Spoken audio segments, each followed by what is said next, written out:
I'm called Banadda Godfrey. I'm 67 years old. I taught art at Makerere for 24 years, and I was trained in the same school of art called the Margaret Royal School of Industrial and Fine Art at Makerere. I retired 7 years ago in 2018 when I clocked 60. So since then, after retirement, I've been practicing in my studio, but even before retirement, I was constantly working.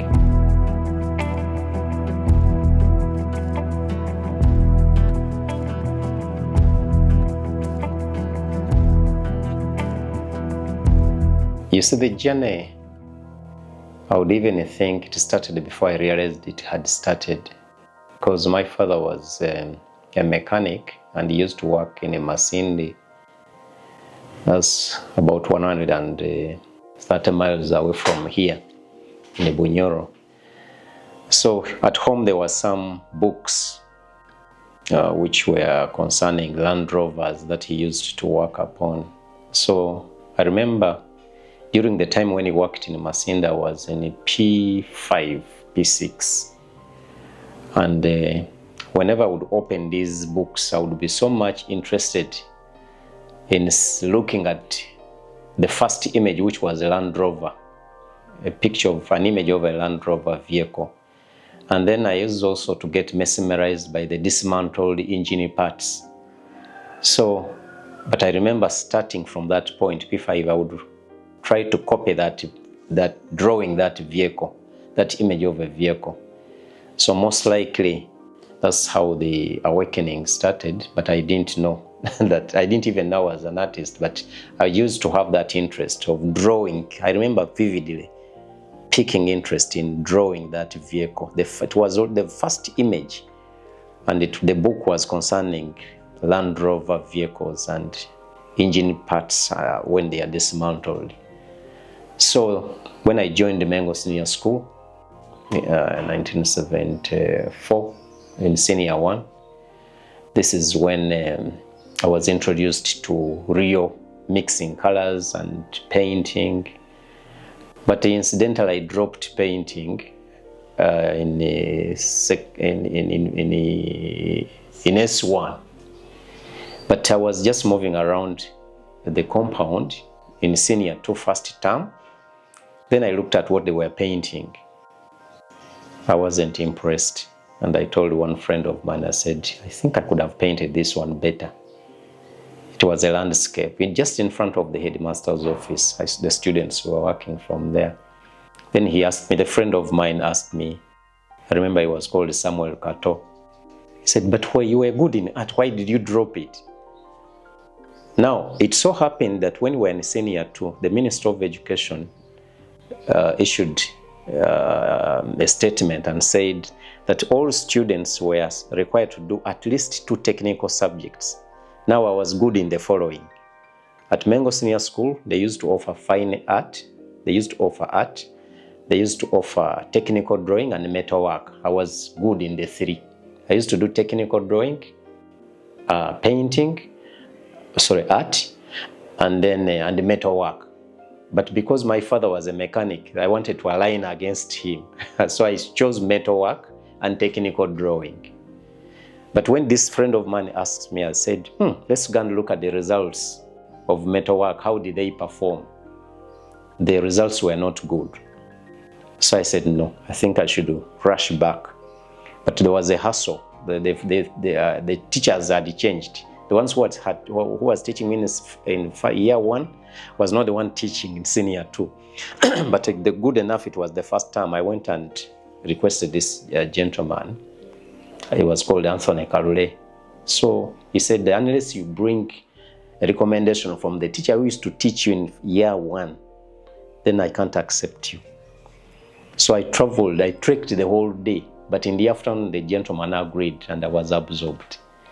So first week, I wasn't felt that I was around the class. Second week, they started feeling I was around. By the month, by the clock of the month, I was on top of the class. And then finally, I ended up getting a D1. And then I moved to Makerere, so to HSC. Again, I took it as a fourth principal. Then I decided to ask for that one at Makerere to do art. And then the first thing they told me at Makerere, that they were not giving first classes, and the first classes had not been given for 10 years. I said, why? I reflected back at my HSC and then O-level good performance. I said, no. For me, I'm not here for anything below first class. That was inside me. I didn't tell anybody. Actually, there was a silent battle that I was not supposed to get below a first class degree. From first year, first term, they were still terms, not semesters. So finally, I got the first class after all those 10 years. Then I worked. I asked the then dean, I said, can I remain? There was a policy, you could remain around and teach after getting a first class. He said, you know, you have to be in the field first. Then when we hear you are performing well, we can call you. I went back and did a postgraduate diploma in education. That was 84. But I said, now, later, after finishing the diploma, I had no alternative. I'd done an interview in between, and I was actually, throughout the whole week when they had interviewed all applicants, I applied for district culture officer. Throughout the whole week, they hadn't got somebody with a first class. So when I came in, it was landslide. I got the job. And I think in that interview, I answered their questions very well. So I ended up in Iganga as a district culture officer. But I kept working still. I kept working. I would open up in the morning, paint first, then go to that district office. But of course, economy was so bad. I used to part-time in 3 schools, but every morning I would paint. So later, I decided to go back to Makerere to do a master's. And why? I used to ride around on my bicycle to make ends meet. But every time I was saying, am I supposed to ride a bicycle to make the economy balance with a first class degree? And for how long am I going to do this? And I was riding that bicycle. Eventually, I turned into photographer. I became a very good photographer. I was the first mobile photographer in Iganga town. And I graduated from taking photographs to developing, printing, and developing black and white. Actually, that it's not supposed to be a store, that one. When you look at where the switch is and where there's somewhere where there's a safe light, where safe light is supposed to be for developing and printing black and white, I thought I would print and develop black and white here. So that photography business took on for about 4 years. Meanwhile, I graduated into photographer, wedding decorator, teacher, district culture officer. I was doing all those things at a go. I don't think I will ever work as hard as that again, because I would paint in the morning. When some money started coming from the photography, I started farming somewhere, groundnuts. I borrowed some land, and then I would take pictures in the evening every time after work. On Saturday, I would just spend the time photographing people. Then I graduated as the best photographer in town. I started photographing weddings, ceremonies, whatnot. Then I started photographing students, black and white photographs whenever they were going to sit exams. I roved all over those schools. And then after accumulating some money, I said, let me go back to study, because this one is going to stop. My age may not support me into this.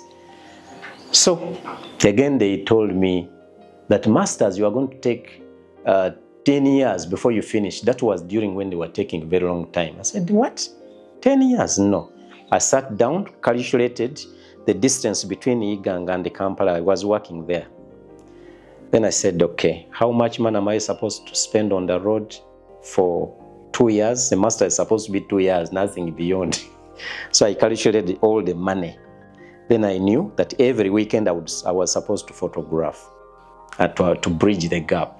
So that's what I used to do for 3 years. And by 3 years, the third year, it was about waiting for those people to mark my work. But for me, I finished in 2 years. And after that, I began teaching there. After that, I got connected with several people, exhibitions outside, connected with Lighton. After retirement, I'm now seriously focused. There's nothing to divert my mind, but I do part-timing. But that one is insignificant. Part-timing in the Uganda Christian University, but that's maybe once or twice a week. The rest, I'm here. I can work. If I make a mistake of having slept around the evening, I'm very sure I'm going to sleep at 3 a.m. Me, I'm spontaneous.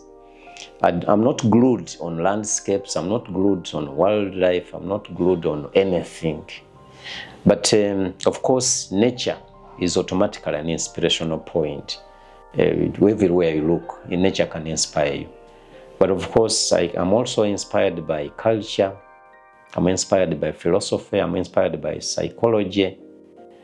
I'm even also inspired by physics, because you will find that what people call art is an encapsulation of so many things. You may think you are doing art, and yet you are doing psychology or philosophy. Okay? So, or you are handling a social issue, or you are handling a political issue. So for me, anything that sparks, whether political, whether philosophical, whether psychological, whether natural, whether something beyond what others are not seeing in nature, I move in that. But in most cases, when I look at something, for example, in nature, I say, the first question is, what am I looking at? Then what am I seeing? Why is it like that? What is beyond it? Okay? And then after asking those questions, I analyze questions, I draw my conclusions. Then after drawing that conclusion, those conclusions, I ask myself, what is the message? Because it is eventually not my painting, it's for the public. And then there's also that battle now. If it's your painting, it's your inspiration, you want to involve the public, what are you telling them? How are you going to work on that piece so that you embrace them? Because some people don't think abstract. Some people think realistically. So to blend an abstract mind with a realistic mind, because when somebody comes to buy a piece, because survival must also be there, but of course, even when you are painting a painting, you may not necessarily think about money, but you just have to bring out that idea. The idea will make its own money. But the question is, you are communicating to people, but eventually you have to benefit from that communication in terms of survival. But even the other person must be happy. So now the battle that I normally see is that you have been inspired by politics, by philosophy, by psychology, by physics, by whatever, by science, by technology. Now, but you want to communicate. What's the message? How are you going to blend that message with the public? But remember, the public is various. Some people are realistic in mind, others are abstract, others are surrealistic, others are impressionists. But how many also understand impressionism? Then you have to go to find a middle line so that you don't also cheat your professionalism. The picture must look professional, but at the same time it must embrace the public, because it is finally not yours. That's what we call the death of an artist. When does the artist die? Not actual death, biological death, but ideological death. This is when the public annexes your idea and possesses it. But remember, even when they are possessing it, even the picture is also sending them their message. You have your intention, the picture is given the intention, but the picture also radiates a message, but the public also interprets. So those three interpretational points can also become very puzzling. But you must balance them. You have your idea, you have your inspiration, you have transferred it onto a canvas. But The canvas also has what we call the derivative potential. That's its power to send messages without even your involvement. So within that derivative potential, the public is free to interpret what it is seeing. But if you are aware that even the picture has capacity to send its own signals, and the consumer also has his own way of looking at things, how are you going to balance? So when I'm working, I look at all those points. Then finally, I send the piece into the world. Yes. So that's how the inspiration moves.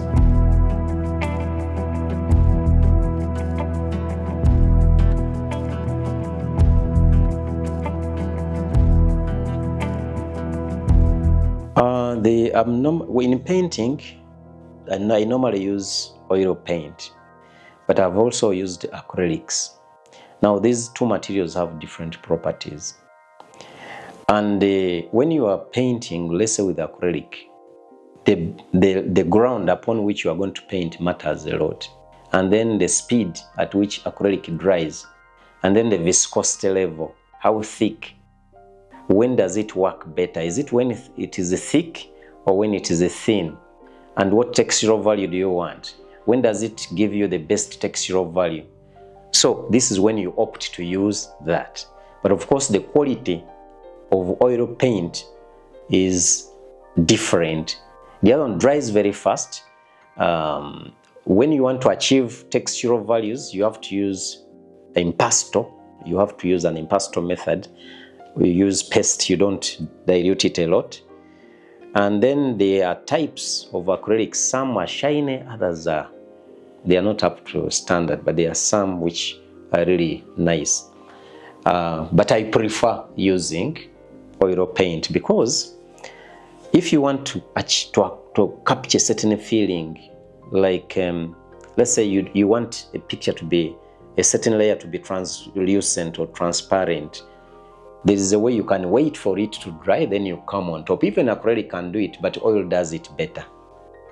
If you want to achieve a certain textural value and you have painted with impasto, the way you achieve impasto with a palette knife is not the way you are going to achieve it with a brush, or you are going to achieve it with acrylic. Acrylic may not agree because of the way it was made.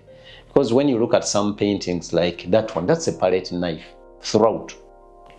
That one is palette knife and then later brush. You will find that the underlayer is totally different, but you cannot achieve that unless if you use a palette knife. Never, you can't. And then you'll find with this one, I've not used a palette knife at all, but you'll find that the metallic effect is either in that one and that one. And then the other one, that one is also palette knife. So, oil paint is versatile depending on the tool. So it depends also on the brush. You will find that oil paint works, it agrees to so many brush types, and then it also work better. It can also agree with the palette knife. It can agree to wait, or you wait for it to achieve a certain effect. So as far as I'm concerned, those are the two major materials I can talk about. But at the same time, you will find that I don't normally tamper with the... I'm aware it's possible that an artist can do it. You can improve the canvas by adding on certain other effects. Like you may look for some material like a gesso and then you apply it there so that you achieve a textural value faster. But for me, the consciousness that what you have put there is not paint, disturbs me. I would rather achieve that textural value with the paint from the base up to the top. But of course, that one, it means cash and expense. But if you want something, there's nothing. Whenever I attack a painting with a palette knife, I'm ready to spend that paint. That's why they are very few. That one, and that one. Be ready to spend paint when you use a palette knife. But of course, you will miss out on some effects if you don't use a palette knife. So if there's a particular effect you want, you have to use it. But as far as I'm concerned, I would prefer oil paint. And the oil paint, I don't think I've had problems with it. But, it has two ways.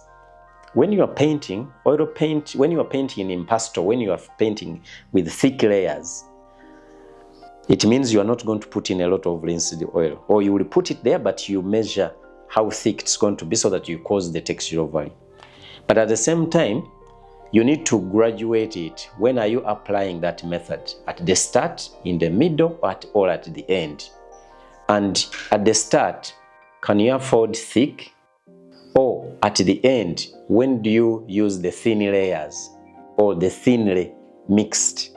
You'll find that when you look at this paint, it is now thinly mixed. Why? I'm in the final stages, because the under rough layers have already gone there. So at the end, this is how I have managed to mix these, because I'm towards the end. So the determination between rough, thick or thin is a function of, are you starting, are you in the middle, or are you finishing? And of course, you will find that details are better again achieved when it is very, very thin, when you are in the last stages. But even when it is thin, it can also afford to be rough. It depends on how many times you have applied it in that space. Yeah, the things I'm describing are more practical than verbal. Yeah.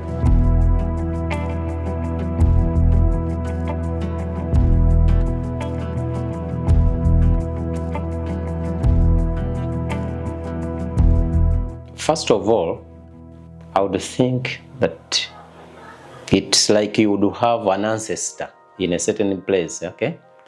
I would look at, it's the ancestor of modern art in Uganda. Of course, people used to do their local art, informal art. But when we start talking about formal art and formal education of art, I think that one is the base. But of course, the first lecturers, like the Trowell, Margaret Trowell is the one who started the institution. But from the very start there, you will find that she was capitalizing on students being inspired by their own local sources in terms of ideas. But of course, when the education went on climbing ladders, you'll find that the minds now exploded into outside connections. And later, by the time you come to Professor Kingdon period, you'll find that by that time, now people are almost modernized. They understand abstract, they begin shifting from the old stories, myths and so on. Then they move in because they have been exposed to what? To modern art. But as far as I'm concerned, back to your question, Makerere, I would think, it's the cradle of modern art in Uganda. And it is the base of a shift from informal to formal art, because I'm a product of that formal advancement. And I don't think they will ever shift back. But there's one fear that I'm seeing. You see, it's good to climb upwards. But what I'm seeing these days, Makerere has a requisite that if you are to become a lecturer in Makerere, now you ought to have a PhD. But you will find that most practical work takes place between undergraduate and masters. The moment they shift into PhD, practical dies. Very few people now who have PhD are practically working. Did you go to Makerere? There's an exhibition there. There are two pieces of mine there. There are two pieces. When you enter, they're on the right side. But I was looking at what they put up. But my fear is that the more people get the PhDs, the more the practical work is going to die. And I think we are the remnants of practicing artists of the traditional background.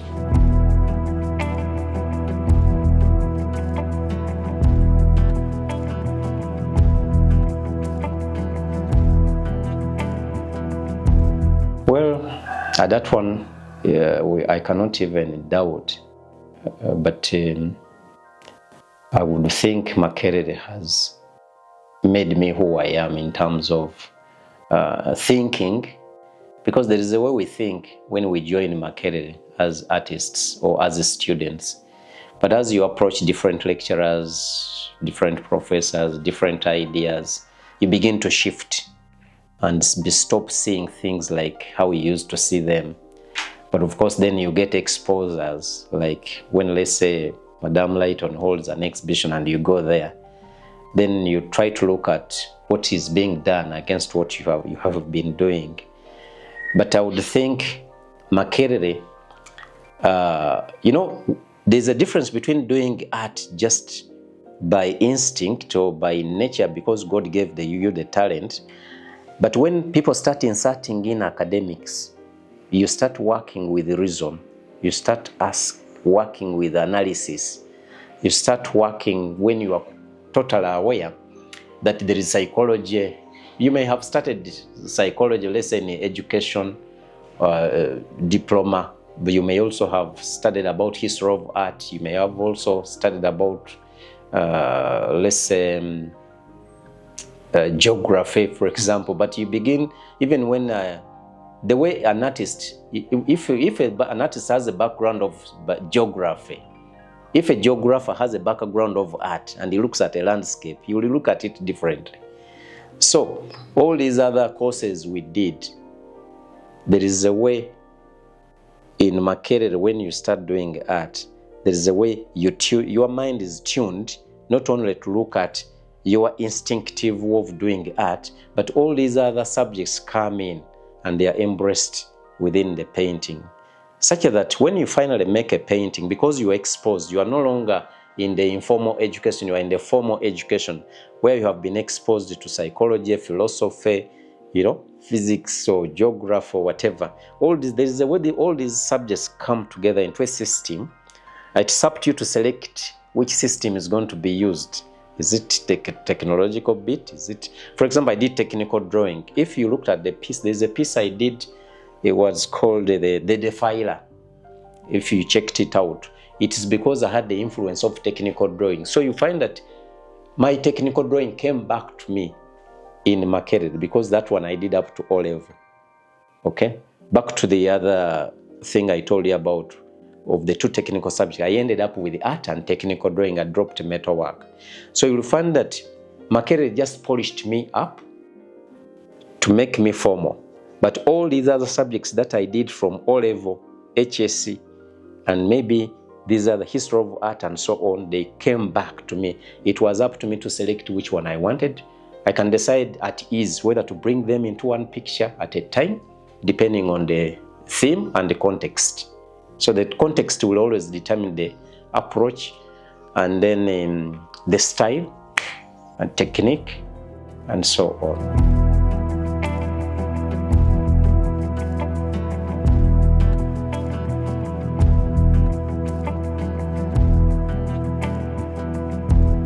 I rarely attack two pieces at a go.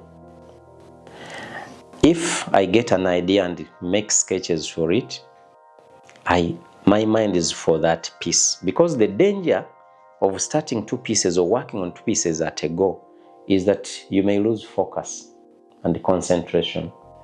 So if I'm to dedicate time and concentration on a piece, I chase that one until when I make it reach a point whereby it cannot start becoming rebellious against me.